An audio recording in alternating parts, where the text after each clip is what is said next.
make you listen to this little part of the speech again, but I simply want to introduce the hub, the CLS hub. We host the CLS hub to be a connection space where we can connect work that's going on outside of these walls about law and society and the way that they interact with each other, about questions that we work on in our research around violence, around the way we're situated in our lives, in our spaces, in our communities, with the questions that we ask inside this building about the law, how it regulates those things, how it impacts those things, and sometimes how it serves those things. So it's lovely to see you here. I'm not going to take up too much time because we have a limited amount of time available today, but I'd like to really make a warm welcome to both Jen Thorpe and Dela Gwala, who shared their time with us today to talk a little bit about the book, about its themes, about what's in it, to do a little reading, I think, and then to have a nice interactive conversation with us in the audience about what our feminism means for us. So thank you very much. Over to you, Jen. Thank you very much for having us. It's very nice to be back in an academic space and not looking at my cat next to my laptop because I work from home. So thank you to all of you for coming, and thank you, Dela, for your time as well. Feminism Is a great book. I'm not only saying that because I edited it, but it is a book that I wish I had had for a long time. It's full of writing about what feminism is in South Africa, about what feminism means to different generations, to different groups, to different thought processes, and how feminism can make you feel powerful and excited and joyful in the world. So a lot of the branding of feminism has been done by the opposition and made it out to seem like this angry, scary movement, which at times it can be, and I'm not saying I don't love that part either, because I do. But it is also a movement and a thought collection that allows you to look at this very messed up world we live in and think about how it could be better and what the opportunities for being better are like in South Africa. So I went to this amazing talk. If all of you don't go to the Open Book Festival in September or haven't been before, you should definitely go this year. It's a festival hosted by the Book Lounge, and it invites authors from all around the world and all around South Africa to engage with different topics. And in 2016, I went to one called Talking Feminism, which was hosted by Mohale Mashigo, who wrote The Yearning, another incredible book. Basically, number one thing you should take from this is just read South African women writers for a year and your life will be transformed. So I went to her talk, and she was talking to other African women writers about feminism, about being a woman writer in a male publishing context, about the shit that we have to deal with. I must swear, we must swear, I hope that's about the shit that we have to deal with, and about how much joy we take from talking to each other. And I ran out of there feeling like I had just been nourished right to my core, and thought I can't only do this once a year, that's not right. I'm going to make a book like this that I can read all of the time, and grab Naima, my sister, publisher at NB, and so we produced this collection. It has 31 pieces in, 2 sets of poetry, and the rest are essays by South African feminists who come from all a range of backgrounds. So some are big names in academia, some big activist names, and then some new fresh faces who I loved reading. Dela is one of those contributors. His writing has always been a really amazing, inspiring set of words for me to look at. So I felt very grateful that she is here today to talk to us. I should probably say who I am. Sorry. I'm Jen. I'm a feminist writer and researcher. I write stories and features writing for all sorts of places. I also am a member of what is the Shukumisa Coalition, which is a group of NGOs working to address sexual violence in South Africa. And I've been doing that for nearly a decade now, and it gets better and better and stays the same and the same. So it's a bit of a growing process. Dela, do you want to introduce yourself and say a little bit about what feminism is to you? Okay, so my name is Dela Gwala, and I often sort of refer to myself as a full-time feminist. I'm also a postgraduate student here at UCT, and I'm also an activist writer. That's another sort of two-word thing I use to sort of summarize myself, or sort of what's it called? Your elevator pitch. In terms of what is feminism to me, I'm going to sort of tie that in with what my essay is about. I like to think of my essay as sort of the journey and the evolution of my feminism. And my feminism starts off from a place of being very rooted in hurt and pain and anger, because feminism was what I reached out to after an experience of, or a personal experience of, sexual violence. So it becomes sort of a framework for understanding that. And then throughout the years, my feminism transforms to be rooted in what I like to call radical compassion, transformative love, and honest storytelling. So that's a summary of basically kind of what I've written about and what feminism has meant to me and what it means to me now. And what I've always appreciated about feminist ideology is that it's always met me where I was, but also encouraged me to be better. So I really appreciate something that can do both.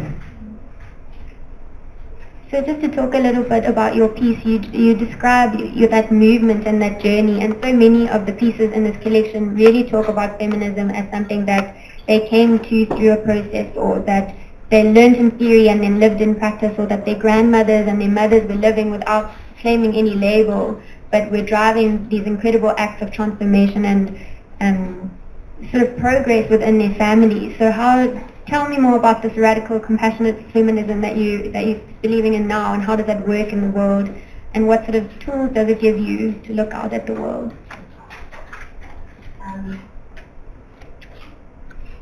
Firstly, I want to say, because I talk about this whole trajectory, there's nothing wrong with hurt or pain or anger.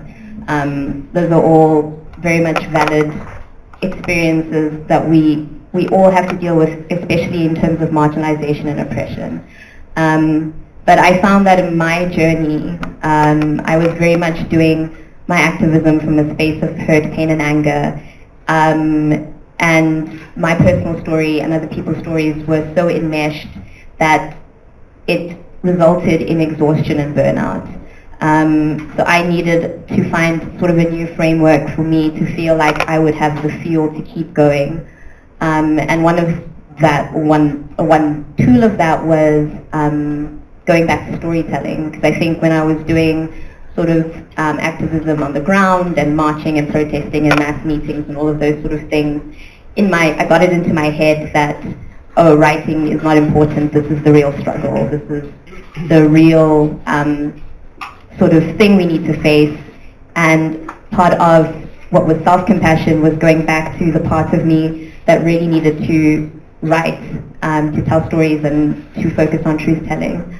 And in terms of radical compassion, I always sort of define it as understanding the ways in which we are wounded, but also understanding how we wound other people and understanding how to negotiate that. I say woundedness. If people talk about intersectionality, they say power or privilege and oppression.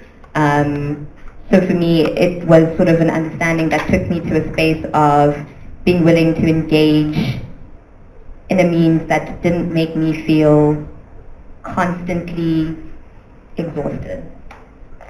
I think I read a really great book that I finished yesterday by Brené Brown called Rising Strong, which is a lot about what happens when you fail and then what do you do afterwards to become a normal, happy, functioning human being again. And she said privilege is thinking that you don't need to ask any more questions, and privilege is when you get to choose to be concerned about something, the times that you're concerned. And so recognizing that even a book like this is a tool of privilege, is only accessible for people who can read, who are maybe English speaking, or who feel like they can afford to buy a book outside or in a shop. What do you think we can do as feminists to make this more accessible? And if you could speak a little bit about the work you're doing on campus with your particular movement of the survivors, how do you feel like we can make feminism something that isn't this up here, separate from everybody else thing?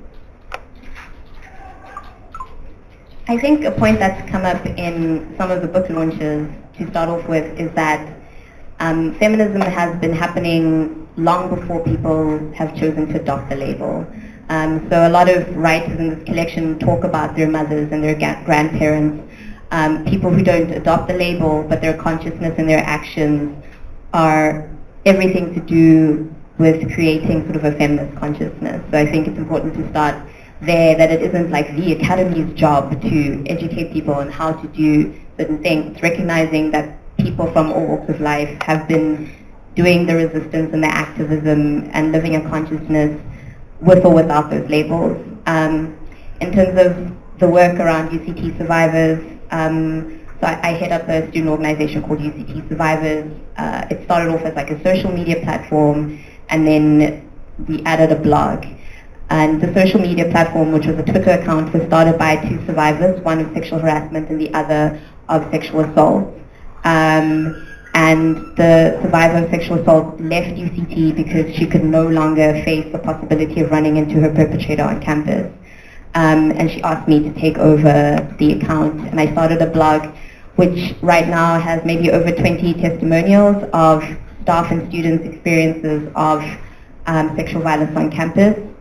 And from there, I guess 2016, we became sort of a mobilization platform. So we did mass meetings, protests, visual installations, workshops, screenings, and sort of created a more offline activism. And a lot of that was to do with having to confront UCT's lagging structures around sexual violence and UCT's silence around sexual violence. And UCT only really has the conversation once there's like a huge story that hits the media. Like one of our protests was directed towards sort of the rapes that happened on Rhodes Memorial. But we're also saying that this is something that happens in all parts of campus, and you can't only speak about it because now that this has hit media platforms outside of campus. So UCT Survivors is sort of a response to UCT's lagging and silencing structures. And that is an ongoing battle, very, very ongoing battle.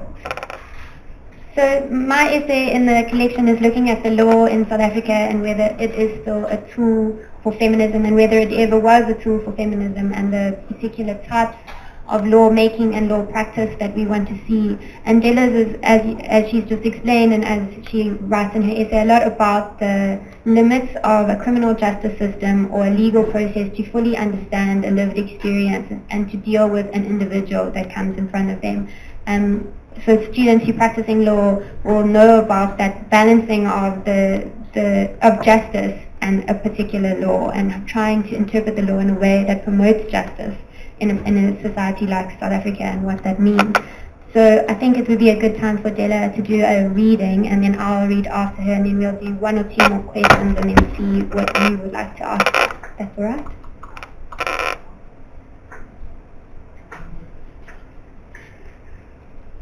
I never know what to read, so I'm going to read like the part that Jen instructed me last time to read. Okay, and this is somewhere towards the middle of my piece. Before the sadness, Audre Lorde became the touchstone of my anger. She spoke of rage as if it were a gift. In her telling, anger is a potent reservoir of power to drive the engines of change and progress forward. It was the electric current needed for a seismic societal and institutional shift. I cloaked myself in righteous anger and the Lord's assertion that silence would not protect me. I found her sentiments echoed and amplified by a statement that Maya Angelou made in 2006. You should be angry. Use the anger. You write it. You paint it. You dance it. You march it. You vote it. You do everything about it. You talk it. Never stop talking it. For 2 years, I wore rage like a cape. I lashed out at anyone I felt was wrong. I ranted non-stop.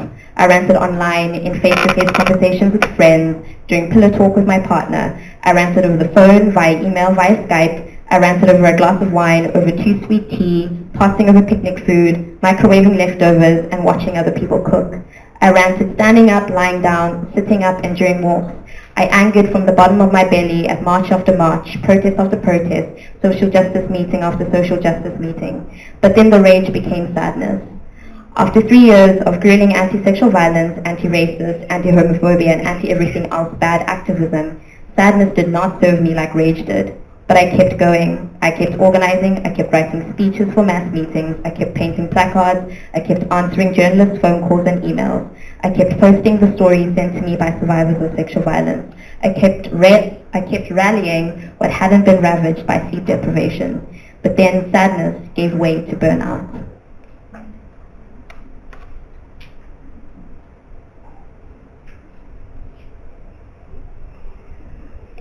It's 2017, and though we're almost at opposite latitudes, I'm watching as Trump rolls back decades of women's rights in a move that will affect many women on my continent and his. As though we're at the start of a new cycle of colonial history, a pale-faced man with an ill-imagined regulation and malevolent intentions has power over the lives and bodies of so many women of all colors around the globe. His decisions in a well-furnished, heated, carpeted room will send many women away from sterile, safe health facilities into chambers of myriad shapes to access the abortion services they should have by human right. His pen became a coat hanger, a knife, a blunt metal instrument that shows the coldness of the law. In the months and years to come, who knows what such a fearful human will legislate to protect his fragile power and ego. This is not just pen and ink. The law has been a place for feminism, but is it still? In South Africa, we have laws that advance women's rights by the dozen, many far more progressive than the legislators who drafted them or the officials who must enforce them. Our law continues to be aspirational, as good law should be, seeking out justice and fairness where it is to be found. Bear with me, this is a summarized list of some of the laws that we have that demonstrate those aspirations after the past 4 electoral terms. And I'm just going to list some of the laws that we are all really lucky to have in place. The Constitution, the Labour Relations Act, the Commission for Gender Equality Act, the Choice on Termination of Pregnancy Act, the Criminal Procedure Second Amendment Act, the Employment Equity Act, the Maintenance Act, the Domestic Violence Act, the Recognition of Customary Marriages Act, Promotion of Employment and Prevention of Unfair Discrimination Act, Traditional Leadership and Governance Framework Act, Alteration of Sex Description and Sex Status, Preferential Procurement Policy Framework Act, the Civil Unions Act, the Sexual Offences Act, the Reform of Customary Law of Succession and Regulation of Related Matters Act, Protection from Harassment Act, Prevention and Combating of Trafficking in Persons. This list shows that since the advent of democracy, South Africa has frequently used legislation as a means to advance gender equality and women's rights. The law has indeed been a place where things might change if there is to be change in women's lived realities. And there are, of course, gaps, and some of these gaps that are being discussed at the moment are around Muslim marriages, around the Department of Home Affairs officials' right to refuse to solemnize a civil union, and around hate crimes. It's undeniable that we've come a long way since 1994 and that as South Africans we are legally very, very lucky. But what about those rights in practice, and how can the law reach all of us? Thanks. So we've got the law and we've got this beautiful ideal that the law creates, and then we have the need for people, for feminists, for activists to keep reacting to the limits of that law and the burnout that it causes. So given that what sounds like quite a dire situation, what are some of the things that in your life allow you to keep going, to drive the feminist activism that you do and that nourish you and bring you feminist joy?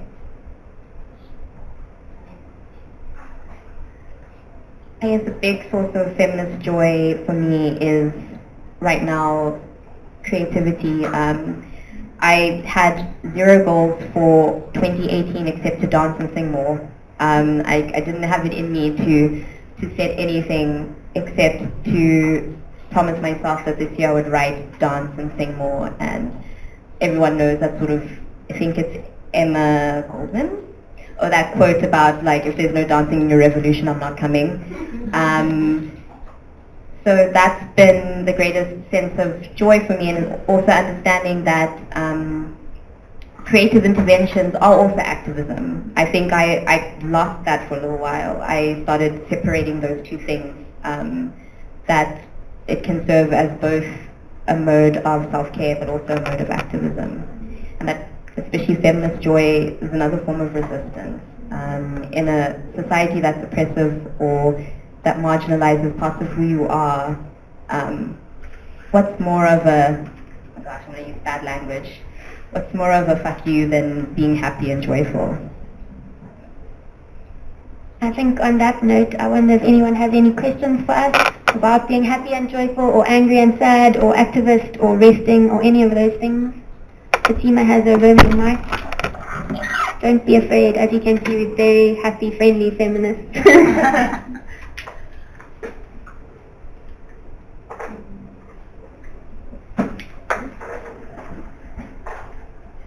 Hi, thank you for the insights on the book.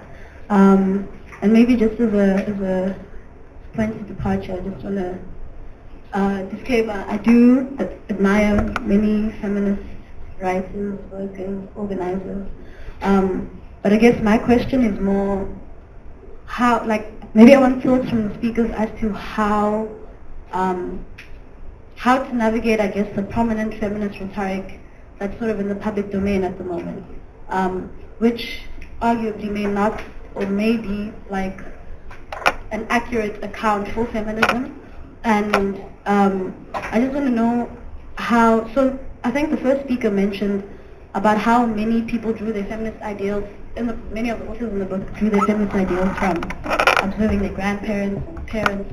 And I just want to, I've seen a trend of how when we look at the conduct of our foremothers, for example, we immediately, I guess, label it, as Dela had said, to be feminist, or whatever conduct or action to be feminist. I just want to know your thoughts on feminism sort of having a monopoly over what a legitimate resistance against patriarchy looks like.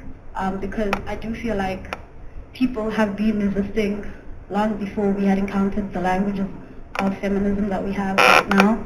And whether the disconnect between how indigenous folk may have understood their resistance against patriarchy in relation to the compatibility of the current feminist rhetoric in the South African context at the moment. I don't know if that's clear. I'll take one more, if there's one more before we answer. Anyone? Hi, my name is Ruth. My question draws from something that Dela, you said about, again, I guess related. People have always resisted whether or not they called it feminism or not. And my question is, how does this book move us closer to the relevance of feminism to, say, the poor rural black woman, like my grandmother in Kilgoris, Transmara, who I think this is very important for her, but she might think differently. So how does the book, move us closer towards that, and towards that relevance that we all seek or question or wonder about? To start off with the question of sort of adopting the feminist label, I think the really interesting thing about this book is some writers in the book refuse the label. Some choose womanist, some say they're not sure what their relationship with the label feminism is. So I think because we're sort of two people speaking and we both choose that label, I think it's not a fair assumption to say that all the writers in this book particularly choose that. And even people who talk about generations past also struggle with that question and contestation about labeling something feminist or not. Some of them deal with that contestation by saying, my mother did not see it that way, but for me it's a source of strength and a source of power, and it's a source of me wanting to adopt this label. So I appreciated this about this collection. It's very, when you say diversity of voices, some of it is really challenging to stuff that I think, or stuff that I prefer. It's really a collection that speaks to all of the sort of precarious ways that feminism is dealt with in South Africa. And I just have a question for you. You said that there's a dominant ideology about feminism. I just wanted to hear more about what you mean by that.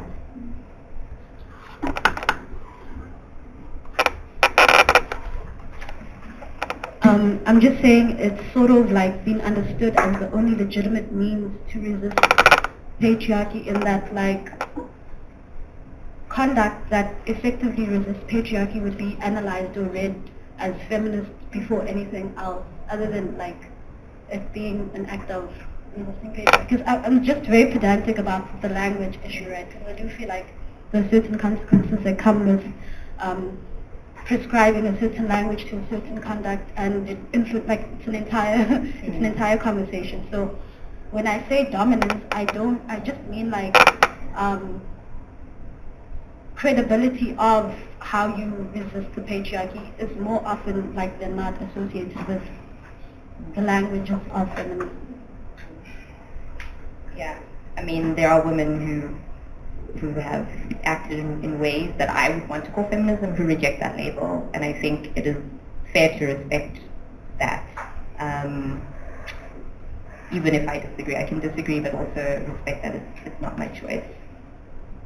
And in terms of, I guess, your question was about what about rural women, or women in rural regions, and how does this book connect to have that conversation?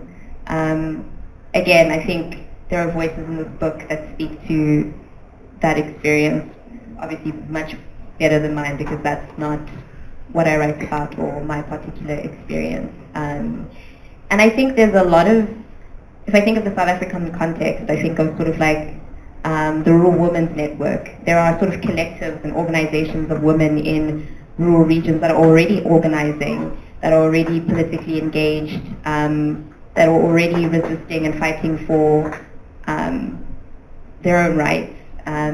Again, I always go back to the idea of like, I never want academia to think that it is the house and the source of all forms of resistance. I think, especially in the South African context, there are collections of women in rural regions that are already organizing in various ways. Just to add on the idea of sort of the monopoly of the space for critique and against the patriarchy. So feminism is a label. It's something that you either choose for yourself or that your critique gets labeled of it. And there's very many obvious reasons to all of us sitting here why you wouldn't want to accept a label that someone else gives you, or why a label is never going to be full enough to define your experience or to represent your experience. But some of the reasons why I find the label useful are when I'm burnt out or tired or like actually just can't on a particular day, I'm not alone. Being a feminist means that I'm part of a broader movement across the world that is challenging an unjust way of life that we all live in. So whether you're framing your activism or your writing as a human rights challenge, as something that promotes equality, or as something that is specifically aimed at gender equality, which I think feminism is, it doesn't really matter to me whether you take the label or whether you reject it. It matters to me what is the goal and what are you working towards. And if the world you're working towards is one that's more equal and where more people have more access to spaces and to platforms and to opportunities to speak and have their voices truly heard, then let's do it together. We can be friends. Like, it doesn't really matter. But the other reason why the label is useful is that it allows you to like literally go do a library search. So you can go into a library and you can find a collection of books and thoughts and ideas that are similar, and the relief that comes with finding someone who can express how you feel, where you read something and you go, yes, you didn't have the words, but they did. That's incredibly empowering. So whether you're going to go and look in the feminist section or the womanist section, or whether you're going to go and look at like radical science fiction writing and find it there, just find your people and don't give up, I suppose, is what I'm trying to say. In terms of relevance, Dela is absolutely right. Some of the writing in this collection definitely speaks to that experience of rural women who saying, read this book, Gran, it's going to change your life. It's just not going to work. And one of the people at the Durban book launch said, she lives with her grandmother, and her grandmother is just like this trailblazer and changing lives, but she'll still judge a woman in a short skirt and say it's going to be her fault if something happens to her. And so how does she access that? And so I think a book like this provides a way of starting conversations without making them accusatory or blaming or saying, do you see how you've done this, Mom? You haven't done it right. But you can say, so in this article, this lady said she was talking about her experience with her mother, and then it becomes not about you, but it makes a spaciousness in your conversations, which is always, for me, very constructive. Any other questions? Quiet ones. All right. Sorry. Perhaps a comment from my side. I think you guys, you don't give yourself enough credibility, credit, because when this term came out, feminism, it was almost for us, it's women who are anti-men, they don't get boyfriends, they burn their bras, and they're angry with life and so on. And now it is almost normal. It's no longer an issue to write about feminism and so on. So perhaps you should give yourself more credit and so on. Number two is your take, or what will you do to go, for instance, in a deep rural area like KwaZulu-Natal? You better have bulletproof vests in cars and so on, because most of those guys there, I've listened to them over the radio and so on. Most of them, they are angry, and once you talk, they say, you know what, you attack my culture. So how will you traverse that sort of thing, that area and that one and so on? And then at the end of the day, I feel that you should have more of these kind of talks, like for instance in Delft. There's a lot of violence there. Incredible. It's sometimes you get into your car and sometimes you can't drive because you cry most of the time. The violence that is there. And the police can't man every house. My point is, perhaps you guys should devise ways and means. And even if means include us, I'm happy to go there. And go there and try and see what we can do there and so on. Thank you.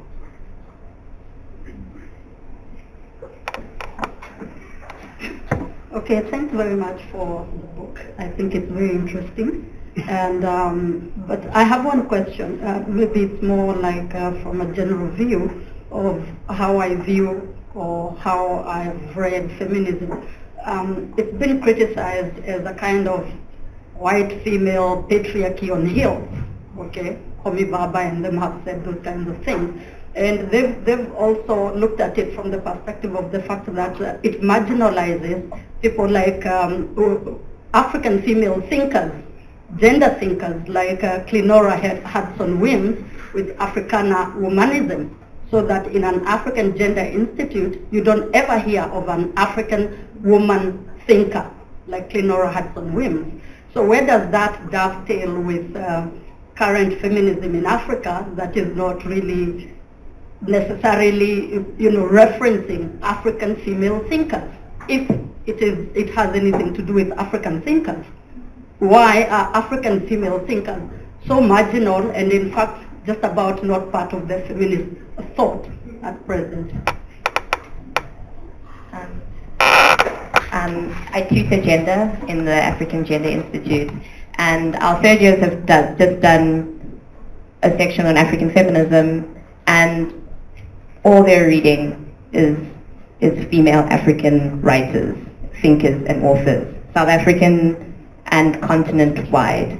And yes, it's a debate and a constant criticism of what's termed Western feminism or imperial feminism or white feminism. But there's many schools of thought like African feminism, decolonial feminism, even in sort of religious sort of frameworks, Islamic feminism. There are many sort of schools of thought that are filled with writers that don't fit that mold of imperial Western or white. And I think the problem is we propagate that those writers don't exist when they do, and there's many of them. And if you take a first, second, third year gender course at this institution, that's all you'll read, and the director, Yaliwe Clark, is a Zambian feminist thinker and writer. Yeah, so one of the things that you can do to access some more contemporary, or if you're in an institution like this, presuming that you have access to social media, there's an incredible proliferation of African feminist discussions happening online. We've got Nombaniso Gazo, who tweets all the time. She's incredibly, she pushes the boundaries in ways that are really exciting. You've got Feminist South Africa, a website that I run that invites contributions from anyone who would like to write on feminism in South Africa. There are online libraries of resources like the ones that Dela speaks about. So there's from one perspective, there is a sort of intellectual laziness on the part of institutions that only promote white Western European feminist writings in their courses. And I think that certainly should be addressed, and if any of you are students and you go into a class and you don't see a black woman's name on any of the readings, then you better be saying something about it, because it's bullshit. But there are also ways that those voices are made invisible by the very nature of publishing in Africa, and how difficult it is to get those voices into the press, how difficult it is for indie publishers like Mutlaji in South Africa to get their books across the world compared to the big brand names like Penguin or a larger publishing institution. So there are structural challenges to making those spaces, and then there are the sort of normalization of using one way of thinking that is lazy. And then on the issue of from the first question about how feminists used to be and how feminists are now, I think there's an assumption that you're making there that feminists are not men, and there are many male feminists in South Africa who I respect and who do a lot of important, groundbreaking work. And it's certainly, there are two things. There's one is not then automatically prioritizing those male speakers' voices in the way that we have habitually been told to do, when be quiet when men are talking. And the other is to recognize the diversity of men's experiences, like you saying you're driving through Delft and it makes you emotional because of the level of crime, and to try and encourage gender relationships that allow for both men and women to have the whole range of experiences from anger to sadness, and not to suggest that if you're practicing an angry feminism right now that you're an angry person and so you can be discounted, or if you are, my worst thing is the idea that being emotional or being vulnerable is some sort of weakness. For me, if you're not emotional, you're numb, and if you're living in South Africa and you're numb, you're never going to make a change. So that's not something that I want to be, even though that comes at a cost. Feeling everything and noticing the challenges around you is a very tiring experience, as Dela can attest to, but it's important that we allow ourselves that space to feel all those things, so that we can work out why we are reacting to something in a particular way and why we want to change it. Okay. On your question as well, I think, for instance, some of the proceeds of this book go to Rape Crisis, who does sexual violence work in areas much greater than my activism. My activism is very sort of university-based, but there are sort of voices and, again, organizations in this book that speak to an audience that's much wider than this. So this is not the only audience where, especially around sexual violence, certain things are being discussed. This is not the only conversation or the only kind of conversation that happens, and I'm very, very grateful for that. And I think backlash towards feminism is still definitely a reality, and it's a conversation that happened a lot in some of the other launches of this book, and it was mostly around online backlash and dealing with conversations online, which is very, very tenuous ground, because it can be a very difficult place to engage. And it goes back to the idea of feminist community, is that's where you get your sort of fuel and source from in terms of dealing with backlash.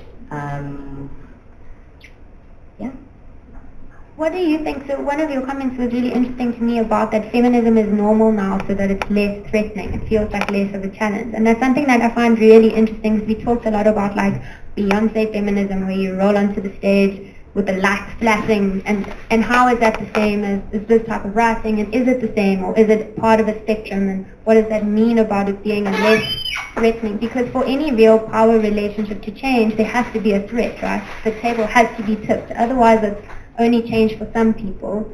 What do you think about that idea?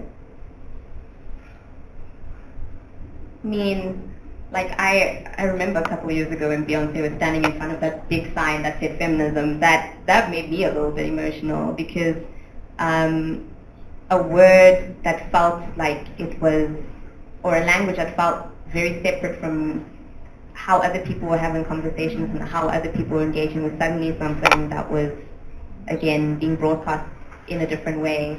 And feminism has to be a spectrum, and I guess if you study gender or anything related, you always hear of feminism. But there's no such thing as feminism, because there's just too many voices, too many different experiences, and too many spectrums of what that means. And I think I'm very grateful that we're a generation that at least seems to understand respectability politics, seems to really understand that it's not only one kind of feminist that is respectable, that is good, or that is the right kind. We're starting to be a generation that allows sort of input and, you know, a political ideology that is sort of multifaceted and interesting and dynamic and joyous and loud and ever-changing. Hi. I'm glad that you've raised that, Dela, because that was my concern initially with the conversation. I think one of the things that is interesting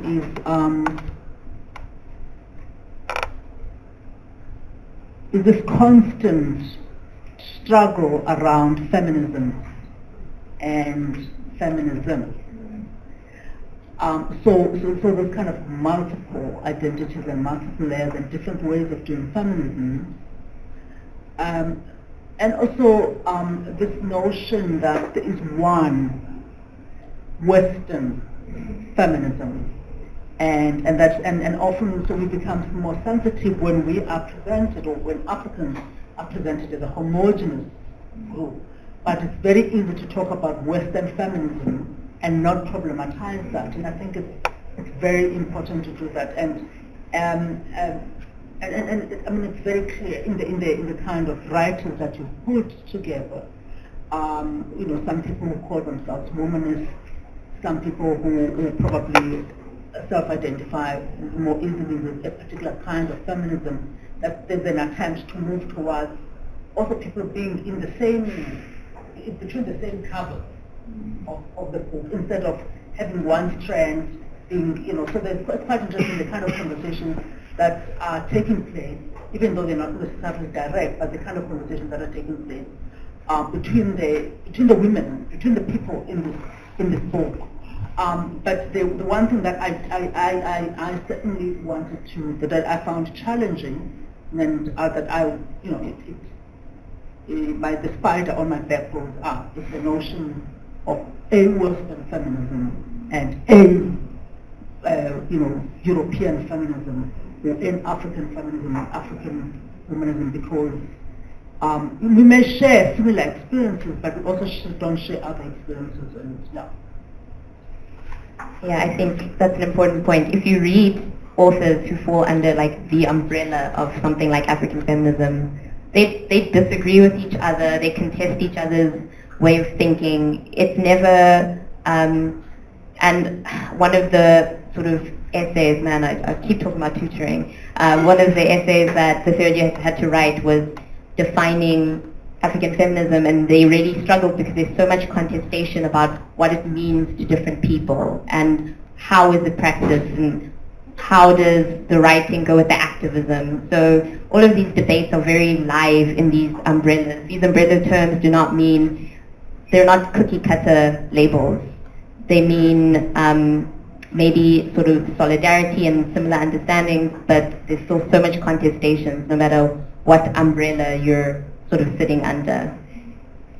I think just to finish on that point, that for me that doesn't take away at all from any of it. So there's like often that accusation from the backlash, or from, you know, people who want to troll you on Twitter, that if you can't get along and agree on what's wrong or how are you going to fix it, that you're not a movement that's worthwhile considering. And I think it's exactly the opposite of that. A movement that doesn't allow questioning and debate and argument about what is important and how things should work is a weak movement, because it's given up. It's just chosen one way and that's how it's going. I think our political situation is pretty much evidence of how destructive not allowing debate and criticism can be. And so I'm really excited when I read things like in this collection or online that are the opposite of what I think, because it means that there's thought processes are happening and that people are engaging with this as a real lived experience, not just something you get out of a textbook. So, yeah. Thank you. I'd like to contribute to the idea of African feminism. From experience, I've had the opportunity of working a lot with rural women through a UN Women project in Kenya. And one of the things that always comes up is what value is this feminism adding to our community. So the easiest way from experience in approaching this issue is to link it to women economic empowerment. You have to link it to human rights, because just bringing feminism as a concept or as a theory,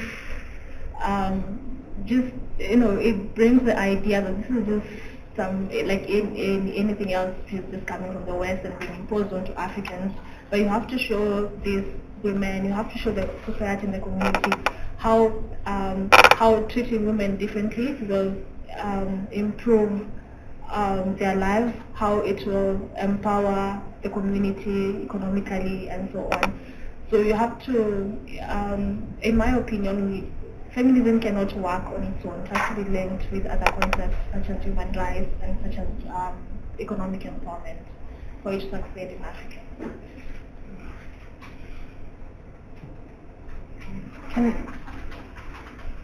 I guess just to add to that, I mean, there are sort of writers who speak about working in certain contexts and choosing to use different language. So instead of using language like heteronormative, for instance, or using words that you will hear sort of a lot, or even using the word feminism, you'll hear a lot sort of in these sort of spaces, they use a completely different language to talk about the same thing. And I think a couple years ago, what used to be very gung-ho about, no, you have to use the feminist label, otherwise you're not doing the political ideology justice. But in my sort of growth, and in the last couple of years, I've learned you can use different language to speak about the same thing, and what's important is getting to the thing. Yeah, so that's pretty much for us. Can I abuse the power of having the mic and being vaguely semi-in-charge to ask a question about how we talk intergenerationally, right? So I think a number of us have talked about conversations with our parents or our grandparents. I'm the mom of 2 young girls, aged 4 and 7. One of whom said to me one day when we were talking about what you want to be, Layla said to me, I really want to be a mom. And I said, but baby, you can be whatever you want to be, right? That I proudly claim the F word as my own label, right? And as one of my students said, on a scale of 0 to Kelly on feminism, right? And I'm happy to have that.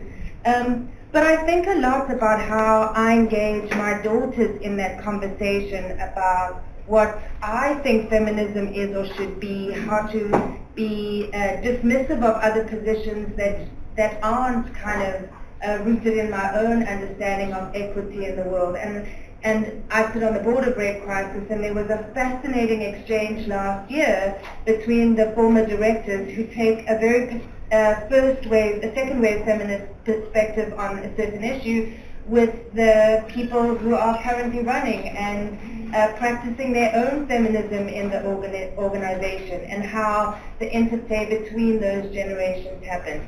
And so I wonder what your view is on how we take a 4 and a 7-year-old into a conversation in a way that's different than when I grew up, and when being a feminist was the last thing you wanted to be. I walked into my first job interview to work on violence against women and said at the beginning of the interview, I'm not a feminist, but, right?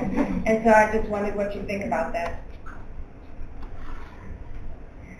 So one of the things, I don't have any children, but my husband's niece and nephew are just, I'm like obsessed with them. They're the coolest little people. And that is how I see them, is that they are people who are like us, watching what other people do and taking what we like from it and rejecting what we don't like.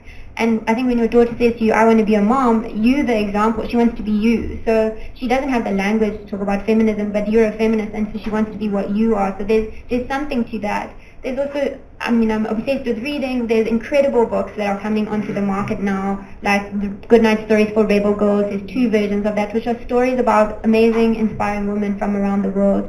In South Africa, we have Book Dash, which is an initiative to produce free downloadable books for children in most South African languages that are freely available online. You can download just the pictures if your kids are not talking yet, and just talk through the story with them. You can download them as just the text, and you can draw your own pictures. They're free for download, and they did one edition in 2014 around Women's Day, and it's around South African inspiring women. So like Sindiwe Magona, there's a story about her, there's a story about Wangari Maathai, there's a story about Pasitsane Kumalo, and so it's like showing these women in storybook form, like how their lives went and what they did with the potential that they had. So that's for me the only way when I talk to Molly and Zach about, you know, what happens in the world, what does mom do, what does dad do, what could dad do better most of the time, so what would happen if you were that person? How would you feel? And trying to get a conversation started rather than a sense of that they're doing something wrong. Because I am a grown-up and I hate it when people say I'm doing something wrong. I'd much rather talk about a theoretical book and then realize for myself. So I don't know. I guess it's the same for children. I think, like beyond books, there's also a lot of video content around feminist parenting. Especially if you do activism around sexual violence, one of the most important issues is consent, and talking through kids or teaching kids about consent, teaching them like people shouldn't just hug you or touch you without your permission. And then also disrupting gendered norms. Like you'll see a lot of parents letting, I guess, their son wear nail polish and wear certain things that are signified as feminine. Also a big sort of conversation thing we have in my home or my mom's home back in Pretoria is RuPaul's Drag Race, which challenged my brother's understanding of what is normal, what are gender norms, and also introduced the idea of gender as a spectrum, that gender non-binary people exist, that you don't have to perform maleness or femaleness a certain way, that masculinity and femininity can mean different things at different times. So a reality TV show became like a centerpiece for me to have a conversation with a 17-year-old boy who probably wouldn't have engaged that in another context. So I think even trashy TV can be great to talk about these things, YouTube, books, and as Jen keeps saying, it's so much easier to have these conversations in a way where you're referring to a thing, where you aren't accusatory, because I've been that person who's disrupting family Christmas, and it's not a good time, and you feel like, and for me it's what's more important than that is that you leave that conversation feeling like the person has dug their heels into even more like what they think. My cousin still thinks what he thinks regardless of what I've just said. So I found having conversations in different ways for me has been less emotionally tenuous and probably a little bit more effective. I do still believe that you should disrupt when people make sexist jokes. That's like my number one thing, is make everyone feel awkward and choose discomfort over resentment and hate. There's also on multimedia for engaging on these topics, there's a great podcast called How to Be a Girl, and it was a mum of a transgender child who told her at a very young age, I think before the child even went to preschool, that she was a girl, and how the mum has dealt with that and how it's been addressed at school. So like it deals with some of the very practical things that the parent has had to go through, which are I think just making space for more conversations rather than shaking the finger. One of the people at the Durban book launch said the first rule is not to use your stupid people voice when you're trying to explain things, and I've tried to keep that in my head because it's a risk when you're talking to people who are super sexist to use your stupid person voice. Any last questions?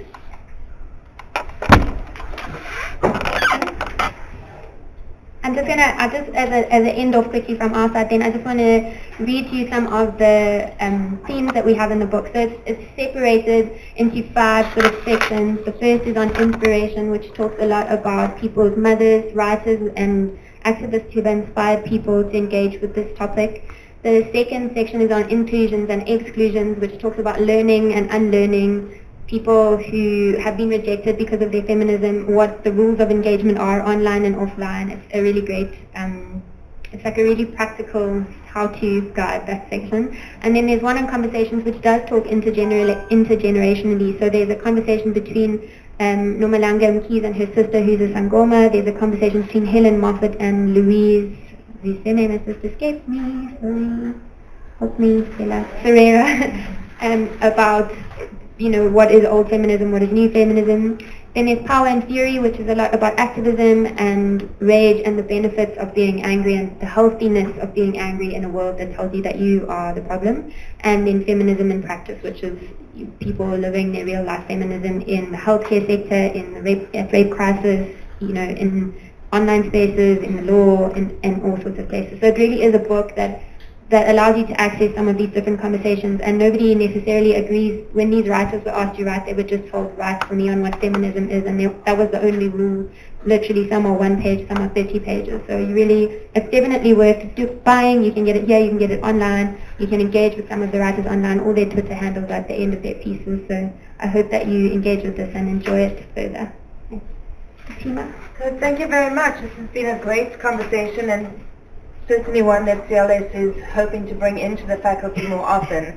I think we find feminism very othered in the law faculty space, and it's good to see a community that started growing. Our first conversation was about what's in a name, whether you choose to change your name or not change your name. And we have an ongoing list of other conversations we'd like to have. So if you have any ideas about people that you would like CLS to bring into the law faculty space, conversations you'd like to have, we have a suggestion box. You can contact us on our PBL CLS email address, Facebook and Twitter, and we're happy to be the connecting organization, I suppose. But thank you to Jen and Dela. This was great. And so please accept a small token from us. There are also books, but they're empty so that you can put all your next big ideas. And to the rest of you, the books are on sale outside. Please grab some extra lunch if you'd like, and enjoy the rest of the day.